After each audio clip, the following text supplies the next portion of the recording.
Assalamualaikum warahmatullahi wabarakatuh. Innal hamdalillah nahmaduhu wa nasta'inuhu wa nastaghfiruh wa na'udzu billahi min shururi anfusina wa min sayyiati a'malina. May yahdihillahu fala mudilla lahu wa may yudlilhu fala hadiya lahu. Asyhadu an la ilaha illallah wahdahu la syarika lah wa asyhadu anna Muhammadan abduhu wa rasuluh. Allahumma salli ala Muhammadin wa ala ali Muhammad kama sallaita ala ali Ibrahim innaka Hamidum Majid, wa barik ala Muhammadin wa ala ali Muhammad kama barakta ala ali Ibrahim innaka Hamidum Majid. Allahumma anfa'na bima 'allamtana wa 'allimna ma yanfa'una wa zidna ilma. Allahumma inna nas'aluka al-huda wat-tuqa wal-'afafa wal-ghina. Allahumma amin.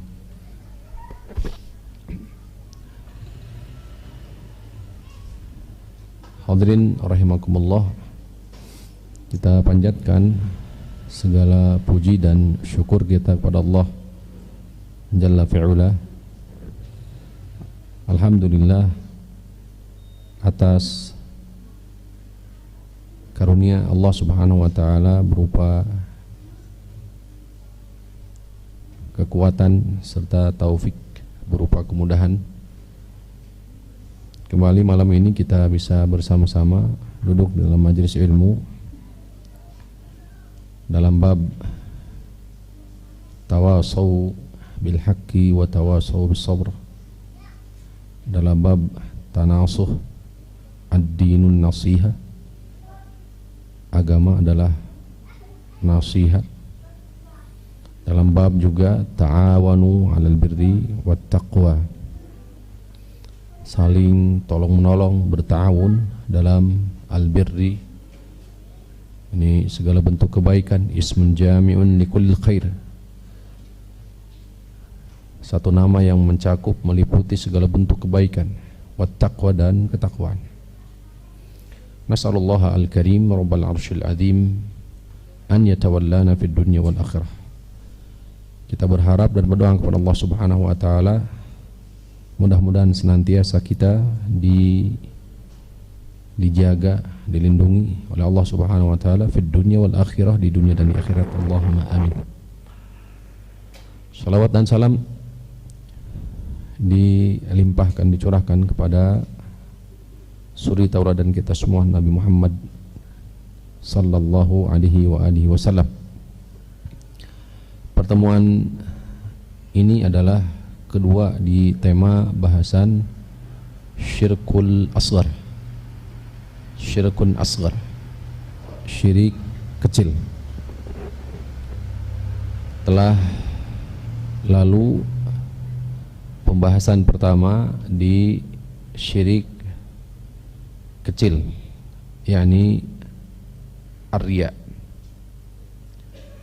dan bagaimana bahayanya riya terhadap amal, dan harus betul-betul dipahami ketika kita mentadabburi Al-Qur'anul Karim. Maka kita mendapati kalimat yura'unan nas umpamanya, maka maknanya berbeda dengan makna syirkul asghar yang sedang kita kaji, karena ayat tersebut sedang berbicara tentang orang-orang munafik, orang-orang munafik yang syirkun akbar, nifaq i'tiqadi.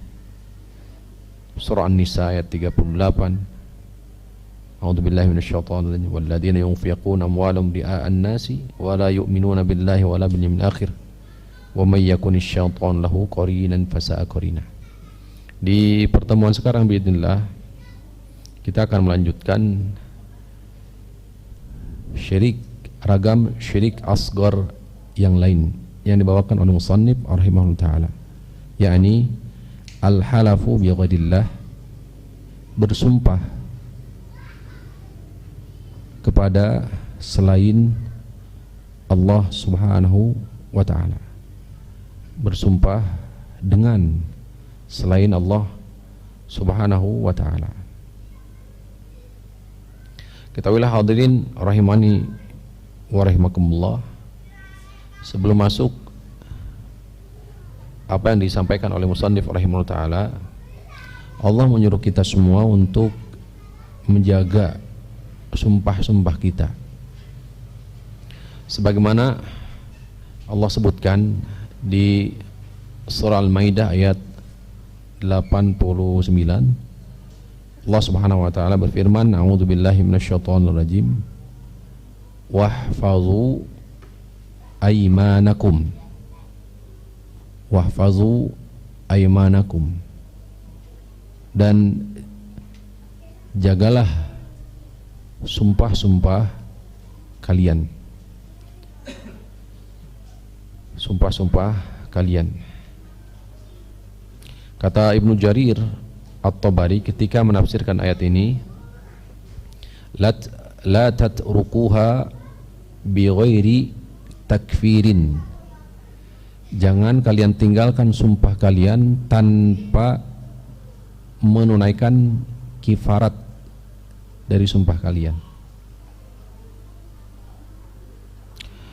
Sebagian lagi berpendapat bahwa makna daripada ayat ini, jagalah sumpah kalian, ada 3 makna, ada 3 waktu.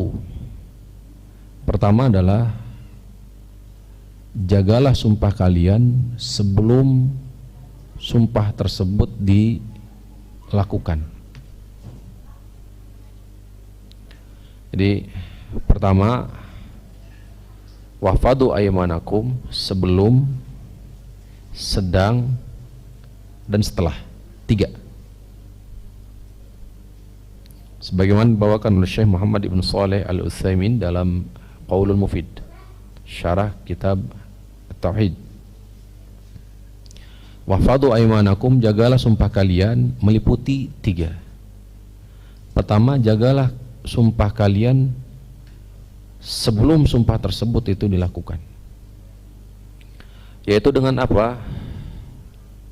Dengan tidak banyak bersumpah. Dengan tidak banyak bersumpah.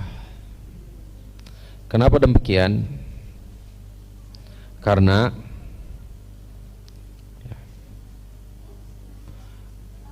orang yang banyak bersumpah,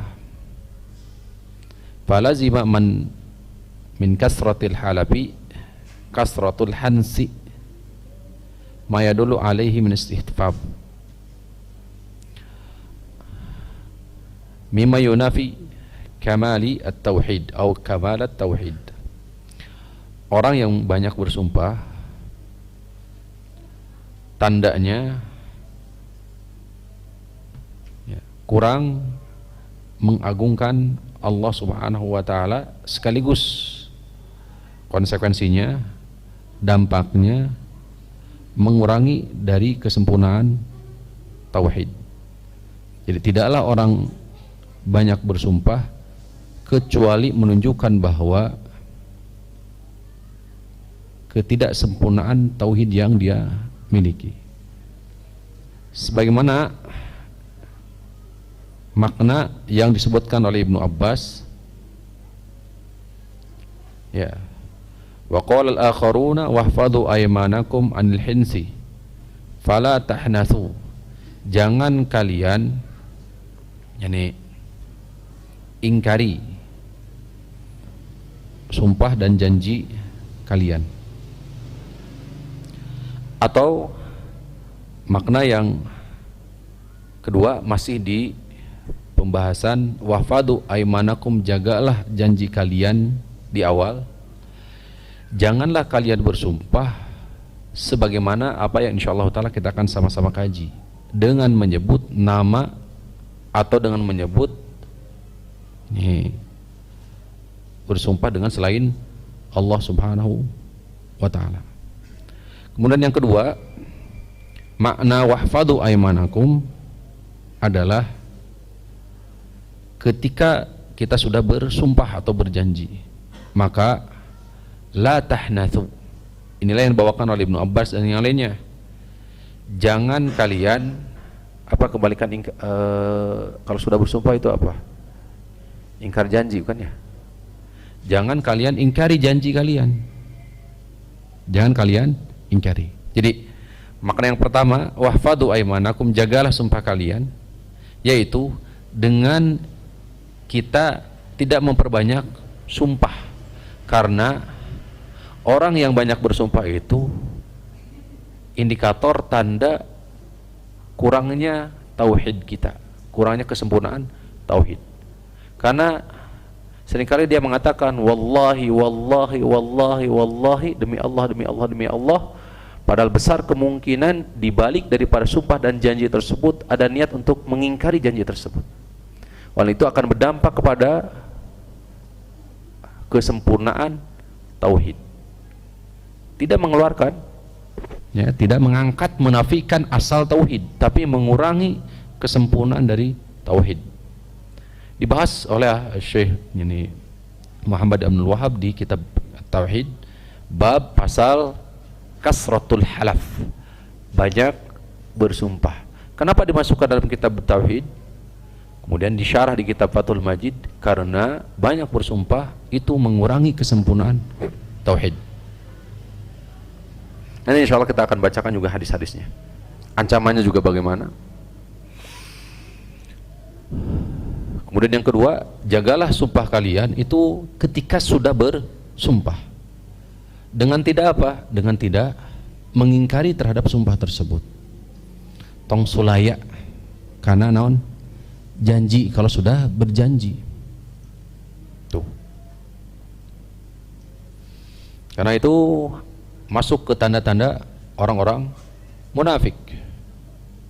Tanda-tanda orang munafik. Idza haddatsa kadzaba wa idza wa'ada akhlafa wa idza tu'mina khana. Di antara tanda orang-orang munafik, walaupun nifak amali, bukan nifak yang i'tiqadi. Orang munafik cirinya adalah apabila dia ngomong dusta. Wa idza wa'ada, apabila dia berjanji maka akhlafa, dia ingkari. Wa idza tumina khana, dan apabila dia diberikan amanat dia khianat. Tuh. Yang ketiga, waqfadu aimanakum, jagalah janji kalian adalah setelah diingkari, setelah mengingkari janji tersebut, yaitu dengan apa? Dengan menunaikan kifarat terhadap janji ataupun nazar. Janji dan nazar memiliki hukum yang sama, demikian pula kifaratnya pun memiliki hukum yang sama. Wallahu ta'ala ala wa alam.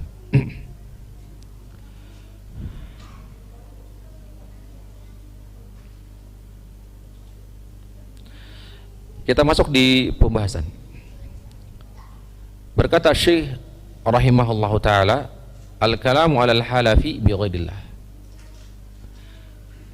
Pembahasan seputar janji, sumpah dengan selain Allah. Wa minhu iksamun bi ghairil bari'i kama ata fi muhkamil akhbari. Ay minasyirki al-asghar. Di antara bagian dari syirik asghar, syirik kecil, alladzi la yukhriju minal millah, tidak mengeluarkan dengan amalan tersebut, dengan melakukan amalan tersebut dari agama, adalah iksamun bi ghairil bari, bersumpah dengan selain Allah. Kal hilafi bil abai wal ummahati wal abna'i, seperti bersumpah dengan nenek moyang, bersumpah dengan ibu, tuh, wal amanati, bersumpah dengan amanat, wa ghairi dzalika, dan sebagaimana, dan yang lainnya, sebagaimana disebutkan dalam hadis Abdullah bin Umar, hadis yang sahih. anna Rasulullah sallallahu alaihi wasallam, Rasulullah menemui Umar bin Khattab, wa huwa yasiru fi raqbin yahlifu bi abihi, berada di atas tunggangan seraya bersumpah. Faqala, maka Rasul sallallahu alaihi wasallam mengatakan kepada Umar bin Khattab, ala innallaha yanhakum, ingat, sesungguhnya Allah telah melarang kamu, melarang kalian, an tahlifu bi abaikum, kalian bersumpah dengan mengatasnamakan orang tua kalian, ayah kalian, nenek moyang kalian. Man kana halifan, siapa yang hendak bersumpah, ya, man kana halifan, ini berarti menunjukkan boleh. Man kana halifan, siapa yang hendak bersumpah, falyahlif billahi aw liyasmut, siapa yang hendak bersumpah maka bersumpahlah atas nama Allah, aw liyasmut, atau diam. Jika terpaksa harus bersumpah, maka bersumpahlah dengan atas nama Allah. Aw liyasmut, atau apa? Diam, karena diam lebih baik.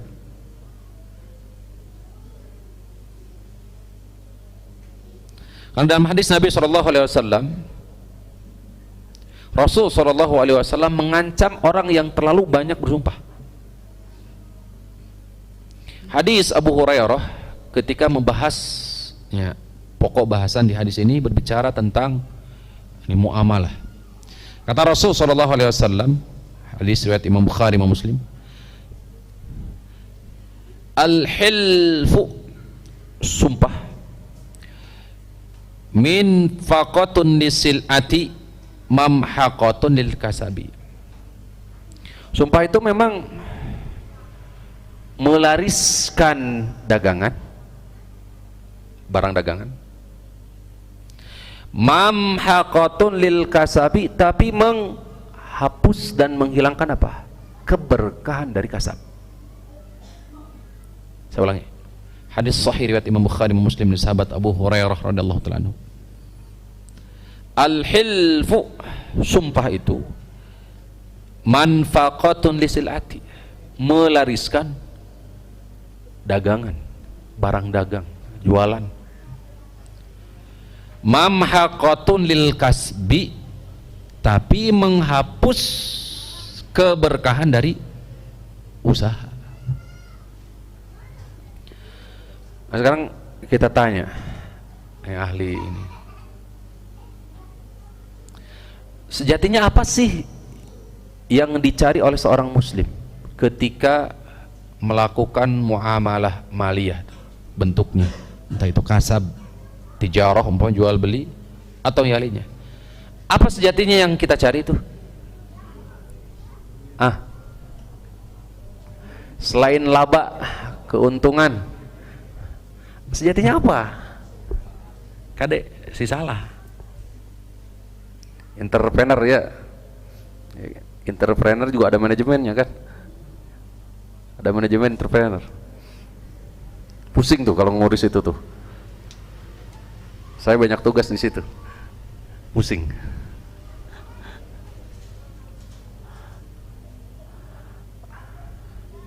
Subhanallah. Pembeda antara ini kaum muslimin dan mereka kapitalis, orang-orang kafir, maksudnya orientasinya adalah yang membedakan apa? Dari sisi apa? Dari sisi niat, orientasinya. Tuh, materinya, materi apa? Oriented materi gitu. Orientasinya adalah hanya sebatas apa? Fokus kepada materi.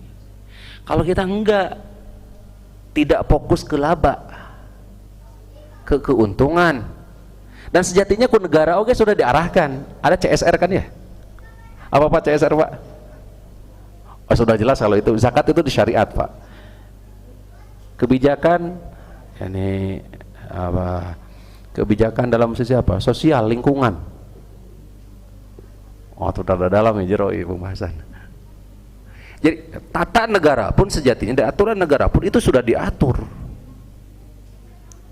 Tuh.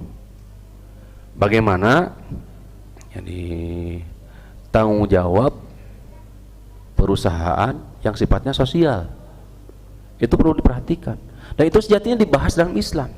Tapi sejatinya aturan di negara pun sudah ada, sejatinya itu diarahkan itu. Agar apa? Bukan hanya memperhatikan dari sisi keuntungan, tapi tujuan tertinggi kita, tujuan tinggi seorang muslim itu adalah mencari apa?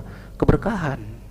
Sehingga nantinya dampaknya akan menghentikan aspek yang lain. Kalau orientasinya adalah materi, pure materi, maka akan berdampak apa? Jadi segala cara mengabaikan halal haram, mengabaikan sisi tanggung jawab dia terhadap sosial lingkungan. Yang penting mah apa? Untung.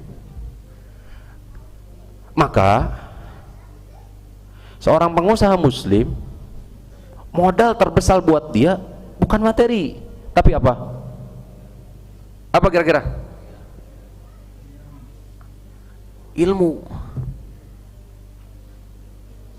Seorang pengusaha muslim itu modal yang paling utama bukan duit dulu, tapi apa?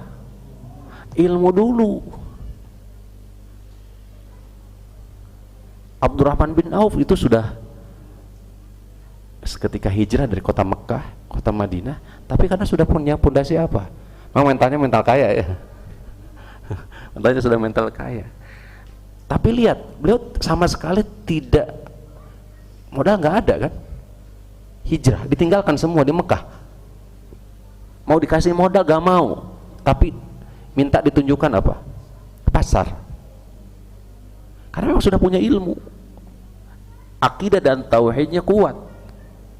Prinsip hidup seorang muslim itu ada dalam Quran surah Ibrahim ayat 24. A'udzubillahi minasyaitonir rajim. Wa daraballahu mathalan kalimatan thayyibatan kasyajaratin thayyibatin asluha tsabitun wa faruha fis sama' tu'ti ukulaha kullahinin biidzni rabbih ila akhir ayat. Bagaimana Allah Subhanahu wa taala ini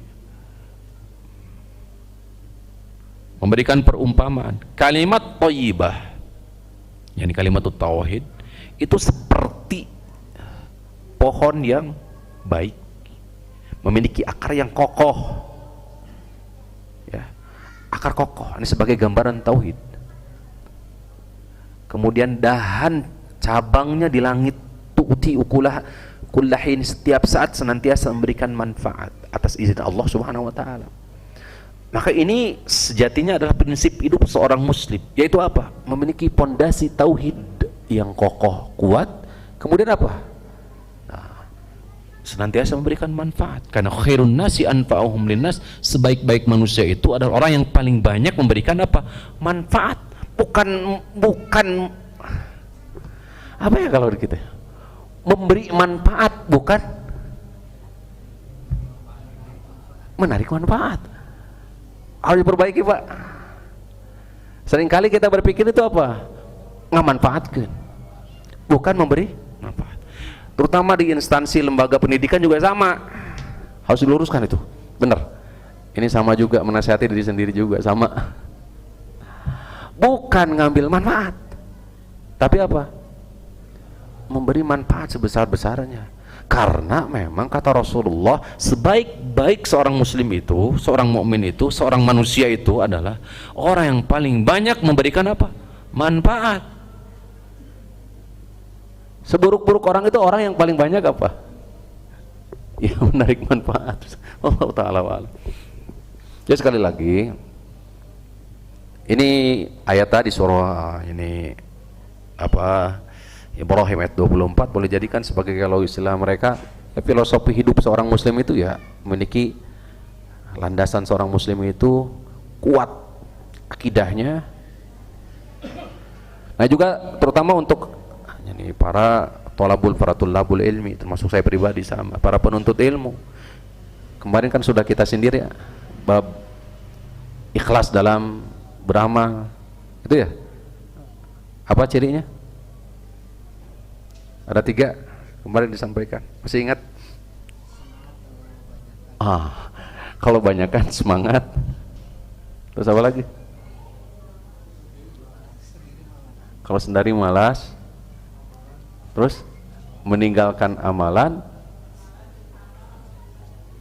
amalan karena manusia. Jangan. Ya seperti itu. Kata Rasulullah SAW memberikan isyarat. Ya. Di hadis Nabi SAW, Sahih Bukhari juga ada. Ya. Di bab ana a'lamukum billah. Aku adalah sosok yang paling mengenal Allah Subhanahu wa taala. Kemudian membawakan hadis Nabi sallallahu alaihi wasallam di mana Rasulullah tidaklah memerintah menyuruh sesuatu kecuali beliau menyuruh apa yang kita mampu. Ma amara Rasulullah sallallahu alaihi wasallam illa ya mimma yutiqun aw fi ma'nahu.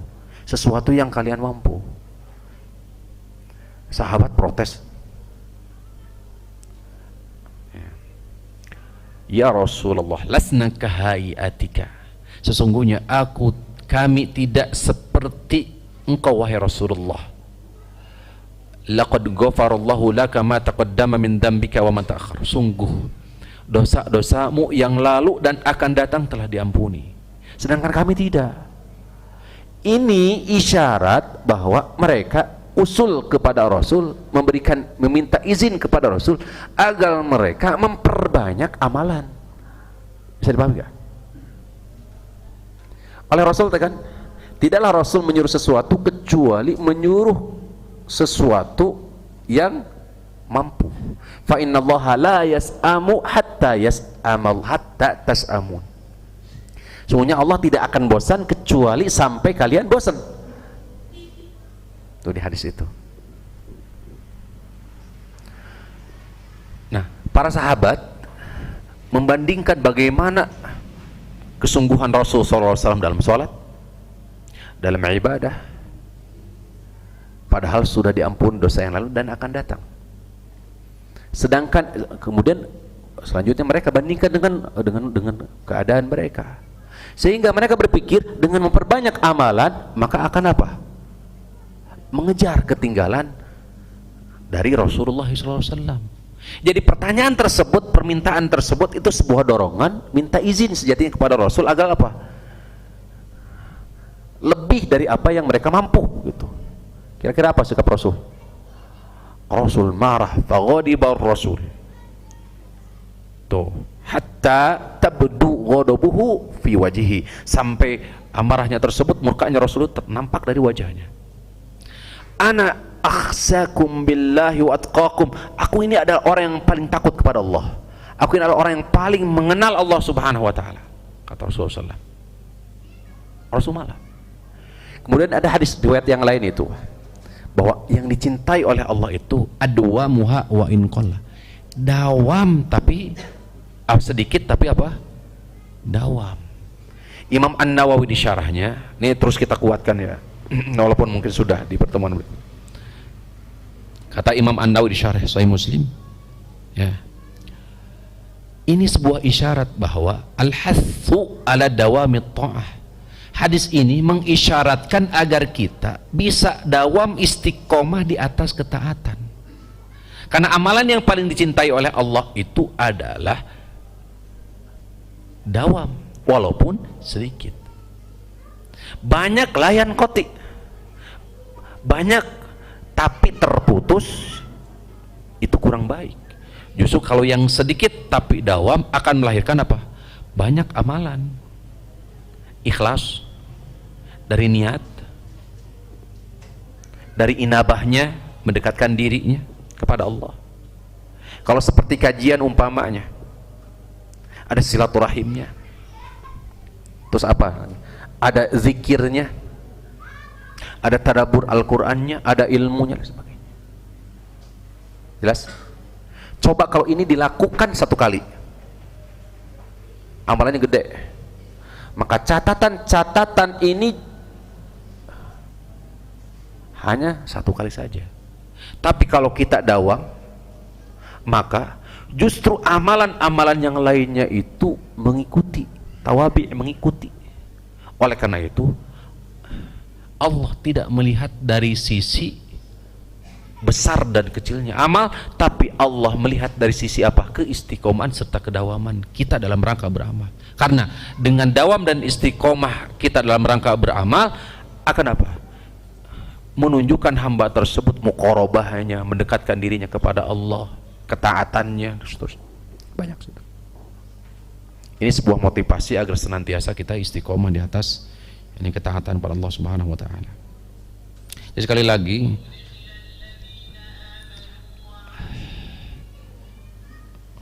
sumpah dalam jual beli, sumpah palsu bisa melariskan dagangan tapi bisa menghilangkan keberkahan. Maka pembeda antara kita dengan mereka kapitalis, orientalis yang orientasinya adalah duniawi adalah apa? Kita tujuannya adalah mencari apa? Keberkahan, kebaikan.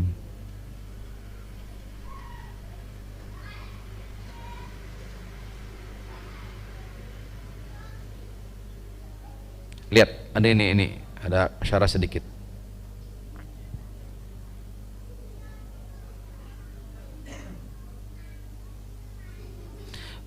Orang yang melakukan sumpah, baik dari penjual atau pembeli. Penjual mengatakan, demi Allah saya membeli modalnya segini dan segitu. Pembeli, demi Allah uang saya cuma segini segitu. Padahal tidak sesuai dengan apa yang dia katakan. Maka barang dagangannya bisa laku, tapi sekali lagi keberkahannya hilang. Fayu'aqabu bimahkil barakah, maka fayakunu qad asallaha ta'ala, dia telah bermaksiat kepada Allah Ta'ala. Fayu'aqabu, karena dia telah bermaksiat kepada Allah, Allah hukum dia dengan hilang keberkahannya. Faida dhahabat barakatu kasabi, apabila keberkahannya sudah diangkat dari kasabnya itu, dakhala alaihi minan naqsi, maka justru yang datang kepada dia adalah ragam kekurangan. A'dhamu min tilka ziyadah, justru lebih besar daripada tambahan keuntungan tadi secara materi kasatnya.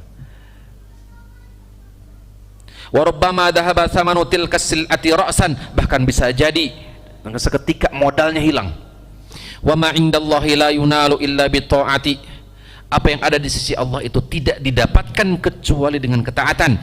Wa in tazakhrafat ad-dunya lil 'asi, walaupun pelaku maksiat dihiasi dengan kemewahan, sebab tadi halap sumpah tadi palsu tadi, fa aqibatuhu idmihlalu wa dhihabu wa iqabun, maka tetap akibatnya tiada bukan adalah apa? Hilang, sirna serta iqab. Wallahu taala wa alam. Bahkan di hadis Salman Al-Farisi, sanadnya sahih, Imam At-Tabrani mengatakan, meriwayatkan, thalathatun la yukallimuhumullah, ada 3 jenis orang, kumpulan manusia, Allah tidak berbicara kepada mereka, wala yuzakkihim, Allah tidak mensucikan mereka, walahum adzabun alim, bagi mereka adalah siksa yang sangat pedih.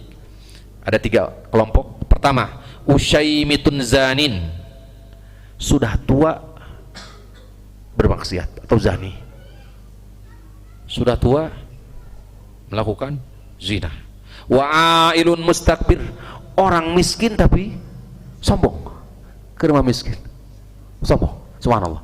Padahal subhanallah, Imam An-Nawawi membawakan bab di Riyadhus Shalihin, bab yani fadlu dha'fi al-muslimina wal fuqara'i, bab keistimewaan kaum muslimin yang dhaif, lemah, gak punya jabatan, gak punya kedudukan dan sebagainya. Tuh. Kemudian juga orang-orang fakir dari kalangan kaum muslimin, mencantumkan ragam hadis banyak sekali. Tuh, hadis Nabi sallallahu alaihi wasallam. Di antaranya, apa memang dari sisi maknanya, hadis ini sahih, riwayat Imam hadis Abu Hurairah radhiyallahu ta'ala anhu, hadis Usama bin Zaid juga. Hadis Abu Hurairah radhiyallahu ta'ala anhu, maka hadis Rasulullah SAW di antaranya, seorang fakir, seorang miskin, ini madfunul bab, dia madfunul bab, dia berdiri di belakang pintu.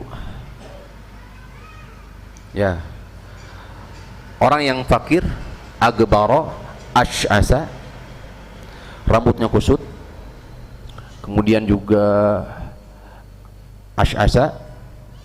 Ash'asa itu bajunya berdebu, menunjukkan kefakiran dan sekaligus juga menunjukkan bahwa dia tidak ada perhatian, tidak memperhatikan dari sisi apa? Fisik. Dia tidak sama sekali tidak memperhatikan dari sisi fisik. Itu. Kemudian dia diletakkan di mana? Dia kalau mengetuk pintu tidak dihargai, tidak dihormati. Tapi bagaimana kata Rasulullah SAW? Lau aqsama billahi, tapi seandainya saja dia bersumpah mengatasnamakan nama Allah, apa yang akan terjadi? Allah ijabah. Bisa jadi orang fakir, orang miskin di pandangan manusia tidak memiliki sama sekali kedudukan, kehormatan, tapi seandainya saja di hadapan Allah Subhanahu wa taala dia bersumpah, lau aqsama billah, seandainya saja Allah, dia bersumpah atas nama Allah, la barra'ahu, maka Allah Subhanahu wa taala kabulkan. Orang yang lemah, antum bisa cari bagaimana kisahnya ya, Rabi bin Nadar, kemudian juga Anas bin Nadar. Rabi bin Nadar dikisahkan memukul seorang dari jariyah, seorang jariyah di Ansor sampai patah. Akhirnya datang kepada Nabi SAW adiknya Anas bin Nadar, kemudian meminta keringanan, bukan meminta keringanan sejatinya, menerima itu, mengadu kepada Rasulullah SAW tentang kakaknya tersebut, ya, bahwa harus dikisos, al-ainu bil ain, al-anfu bil anfi, ya, wal jurhatu qisas, dikisos, harus dikisos. Maka apa yang terjadi? Akhirnya dia berdoa kepada Allah Subhanahu wa taala dalam keadaan lemah. Bagaimana Allah Subhanahu wa taala merubah hati orang-orang Ansor tersebut, para sahabat Ansor radhiyallahu alaihim, sehingga bagaimana? Maka di sebagian mengatakan dengan membayar ya apa? Fidyah atau apa? Atau ada sebagian dikatakan sebagai memaafkan. Inilah salah satu keutamaan apa? Orang miskin, orang lemah memiliki kedudukan istimewa di hadapan Allah Subhanahu wa taala. Yang dilihat oleh Allah bukan status, bukan kedudukan, bukan juga harta, enggak, tapi yang dilihat oleh Allah sebagaimana Allah berfirman di surah Al-Hujurat ayat 13. Inna akramakum indallahi atqakum. Nah, ailun mustakbir, sudah sombong, sudah apa? Miskin, sombong. Wa rajulun ja'alallahu bida'atahu, dan kemudian yang ketiga adalah orang yang menjadikan Allah sebagai barang dagangan. Sedikit-sedikit sumpah, sedikit-sedikit sumpah. Wa rajulun, orang ja'alallaha, menjadikan Allah bida'atahu sebagai barang dagangan, la yashtari illa biyaminihi, dia tidak membeli kecuali dengan bersumpah. Meraup apa tujuannya? Keuntungan duniawi. Wala yabi'u, tidak dia menjual sebagai penjual, illa biyaminihi, kecuali setelah bersumpah mengatasnamakan Allah. Maka dia tidak sadar bahwasanya dia telah menjadikan Allah Subhanahu wa taala sebagai apa? Barang dagangan untuk meraup keuntungan apa? Dunia. Waliyadzubillah, sallallahu taala wa alaihi. Nah, itu. Kemudian hadis Nabi SAW juga, hadis Imran bin Husain, hadis yang sahih. Khairu ummati qarni, khairu ummati qarni, sebaik-baik generasi umatku adalah generasiku, summal ladina yalunahum, summal ladina yalunahum. Hadis ini dikenal. Generasi terbaik adalah generasiku, generasi setelahnya, sepeninggalannya. Kemudian selanjutnya, summa inna ba'dakum, kemudian akan muncul datang sepeninggalan kalian qauman, satu kaum, yashhaduna wa la yastashhadun wa yakhununa wa la yu'tamanun wa yandharuna wa la yufuna wa yadhharu fihimus siman aw saman. Di antaranya yang jadikan catatan di sini adalah wa yanziruna wa la yufun, mereka bernadar tapi mereka mengingkari terhadap nadar tersebut. Di redaksi yang lain, yaji'u qaumun tasbiqu syahadatu ahadihim, mendahului persaksian salah seorang mereka dengan sumpah mereka, atau mereka dahulukan sumpah atas persaksian. Maka hadirin rahimani wa rahimakumullah, inilah pembahasan seputar al-halab, sumpah. Ini bahayanya sumpah, dan sumpah termasuk bagian daripada syirik kepada Allah Subhanahu wa taala, syirkun asghar bi ghairillah. Wallahu taala. Insyaallah kita akan lanjutkan setelah salat Isya. Qulu qouli hadza wa astaghfirullah li wa lakum.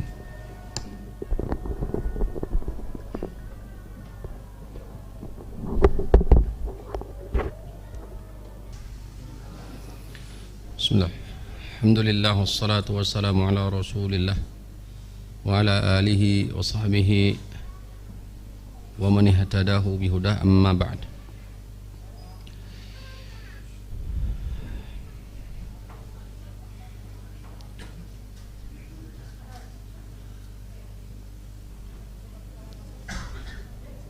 Hadis yang dibawakan oleh Imam Abu Dawud, Imam At-Tirmidzi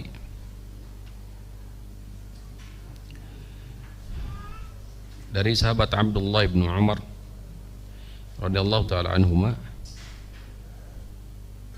sami'a ibnu Umar rajulan yaqul radhiyallahu anhuma, Abdullah bin Umar mendengar seseorang mengatakan, la wal ka'bati, tidak demi Ka'bah. Qala Ibnu Umar berkata, la tahlib bi ghairillah, jangan kamu bersumpah dengan selain Allah. Ka'bah makhluk, tidak boleh ada yang bersumpah dengan makhluk kecuali pemilik makhluk. Siapa yang maksud? Allah Subhanahu wa taala, sebagaimana banyak kita dapati dari Al-Qur'anul Karim, ya, wadduha wal laili wan nahari wasyamsi wal qamari, dan lain sebagainya. Fa inni sami'tu Rasulullah sallallahu alaihi wasallam yaqul, sungguh aku telah mendengar Rasulullah sallallahu alaihi wasallam bersabda, man halafa bi ghairillahi faqad kafara aw asyrak, siapa yang bersumpah dengan selain nama Allah maka dia telah kufur atau syirik. Siapa yang bersumpah dengan selain nama Allah maka dia telah kufur atau syirik.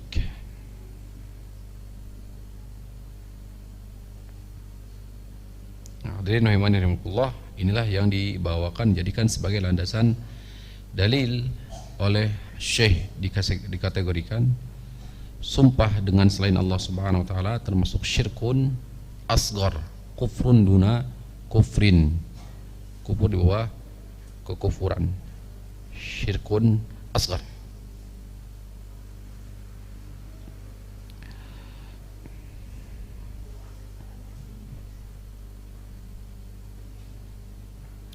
Demikian pula sumpah dengan umpamanya wan nabi, demi nabi, demi Ka'bah, demi malaikat, was sama, demi langit, air, kehidupan, amanah, dan sebagainya.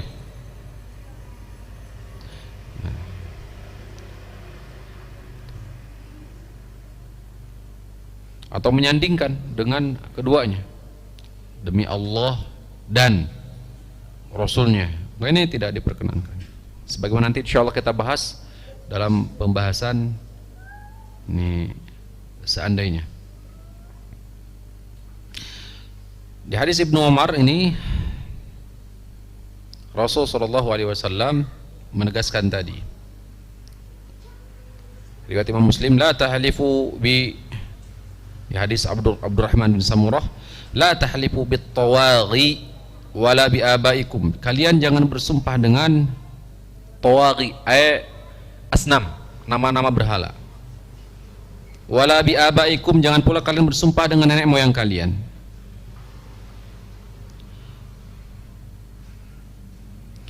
Kemudian di hadis yang lain, hadis sahih riwayat Imam Bukhari dan Muslim, man halafa faqala fi halfihi, siapa yang telah bersumpah kemudian dia menyebut ini selain nama Allah Subhanahu wa taala dalam sumpahnya tersebut. Di sini disebutkan wallati mungkin ya, wal uzza, atau yang semisalnya bersumpah dengan selain nama Allah.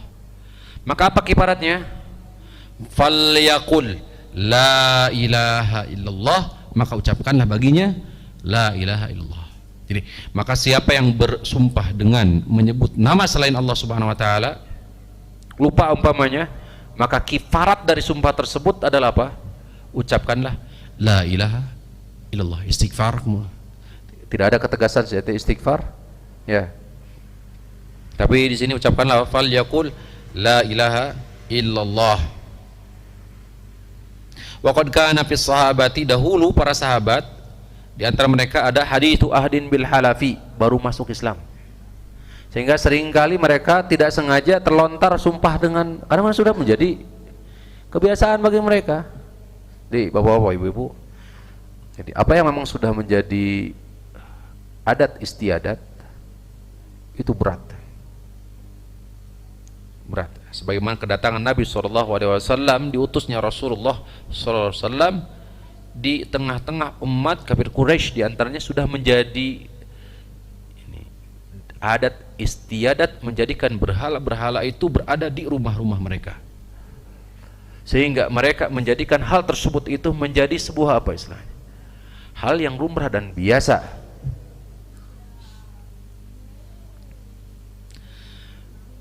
Nah ini wajibnya amar ma'ruf nahi munkar, karena mungkin saja seiring dengan waktu, seiring dengan perkembangan zaman, sebagaimana juga dikatakan di hadis Nabi SAW, sayati zamanun, akan muncul datang satu masa di mana masa yang datang setelahnya itu syarrun minhu, itu lebih buruk dari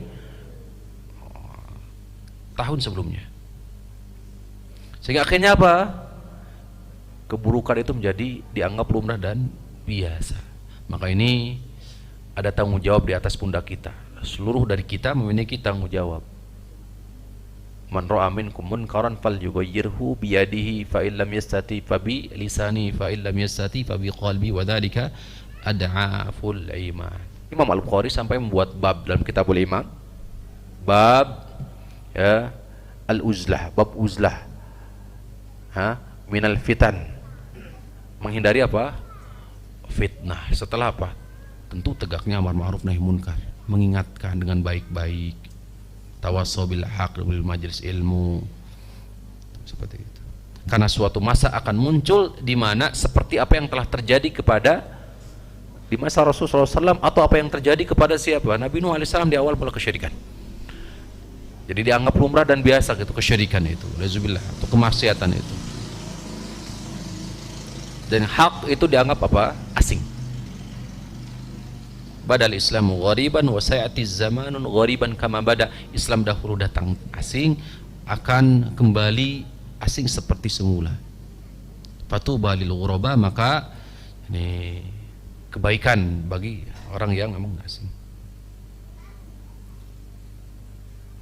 Pa'amar Nabi SAW, maka Nabi SAW menyuruh kepada para sahabat yang tadi baru masuk Islam tadi, kalau dalam bahasa kita pacaletot gitu lah istilahnya, baru masuk Islam, karena an yubadiro, bersegera dia ucapkan la ilaha illallah liyukaffira bidzalika ma sabaqa ila lisanihi, untuk apa istilahnya, untuk kifarat dari sabqul lisan yang memang itu tidak sengaja, demi Allah. Nah, hadirin rahimankumullah, seringkali kita juga dengar di tengah-tengah kita juga bersumpah dengan nama selain Allah Subhanahu wa taala. Bahkan dianggap bisa jadi mungkin biasa. Demi naon istilahnya kalau kita. Demi apa ibu-ibu? Tuh. Maka ketahuilah itu adalah termasuk bagian dari apa? Kesyirikan. Bagian dari kesyirikan. Ancamannya ngeri banget tadi. Tuh. Maka kalau seandainya itu terjadi, sudah ngaji itu masih juga, karena apa? Tadi terbiasa, nggak sadar akhirnya. Maka bagaimana? La ilaha illallah sebagai bentuk kifaratnya. Selanjutnya, Asy-Syaikh rahimahullah taala membawakan di antara bentuk kesyirikan syirkun asghar yang lainnya ya adalah perkataan ya wa minasyirkil asghar qaulu masya Allah wa syi'ta, seandainya masya Allah ini adalah kehendak Allah dan kehendakmu, sebagaimana riwayat Imam An-Nasai dari sahabat Abdullah bin Abbas, anna rajulan qala Nabi, ada seseorang berkata kepada Nabi, saya berkata masya Allah wa syi'ta, ini adalah kehendak Allah dan kehendakmu. Faqala aja'altani lillahi niddan, engkau telah jadikan aku sebagai tandingan untuk Allah, kesyirikan. Qul, ucapkan masya Allah wahdah, ucapkan masya Allah saja udah. Jadi di antara bagian daripada kesyirikan ucapan apa? Masya Allah wa masya fulan. Kalau bahasa kita apa? Kalau di Sunda apa itu? Kersaning Allah. Nah, terkadang kita ya, zillatul lisan, tergelincir di lisan kita. Sembuh sakit, kemudian kita katakan apa? Laula, seandainya. Siapa? Nah, demikian. Hadis yang sahih, hadis Hudzaifah di riwayat Abu Daud. La taqulu masya Allah, kalian jangan mengatakan masya Allah wa sya'a fulan, jangan kalian katakan ini adalah kehendak Allah dan kehendak fulan. Walakin qulu, tapi ucapkan oleh kalian masya Allah summa sya'a fulan, ucapkanlah masya Allah summa, kemudian menunjukkan tartib urutan. Kalau dia dengan waw atop menjadikan sandingan. Kalau tadi masya Allah wa masya fulan, demi ini adalah kehendak Allah dan, salah, keliru. Tapi kalau mau apa? Kemudian tos kersaning Allah, nah, kemudian gitu ya, bahasa Sunda naon di sana. Tuluy teras ya.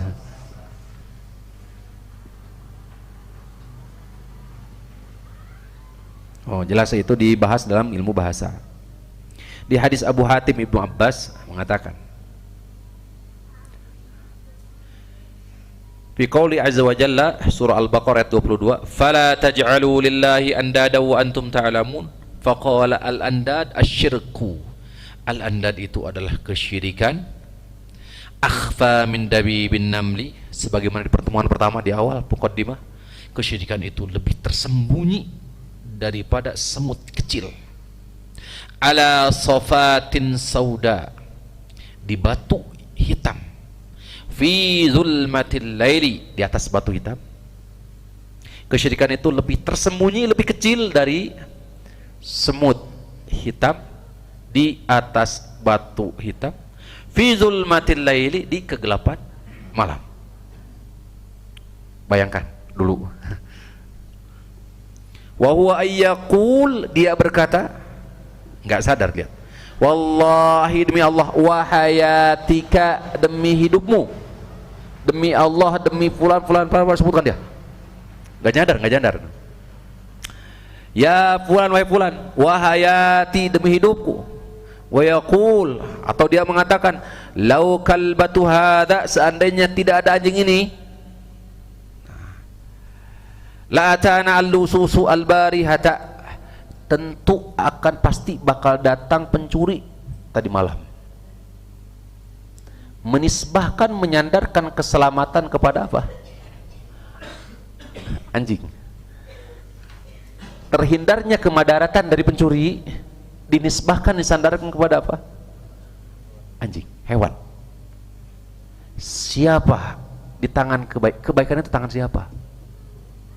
Biadikal khair, kata Allah, qulillahil malikul, nah surah itu, biadikal khair, kebaikan itu hanya di tangan siapa? Allah Subhanahu. Sekarang kita sandarkan apa kebaikan itu di anjing. Itu nggak nyadar itu seperti itu. Seringkali kita. Walau lal battu fid dari, seandainya tidak ada al battu, angsa, soang kalau ada, atau apa, ayam gitu ya, domba gitu. Nah, kalau sekarang CCTV itu. La ata al-lususu, pasti akan datang apa? Pencuri. Wa qala ar-rajulu li sahibihi, atau perkataan seseorang kepada temannya, Masya Allah wa syi'tah, seandainya tidak ada Allah dan tidak ada engkau. Biasanya kalau kepepet tuh gitu tuh. Kalau kepepet nggak nyadar gitu. Syirik itu. Syirik. Wa qala ar-rajul, atau perkataan seseorang, laulallahu wa fulan, seandainya tidak ada Allah atau fulan. Kalau seandainya, Masya Allah, ini adalah kehendakmu. Tahu kehendak. La taj'al fiha fulanan hadza kulluhu bihi syirkun, jangan jadikan si fulan ini semua adalah apa? Kesyirikan.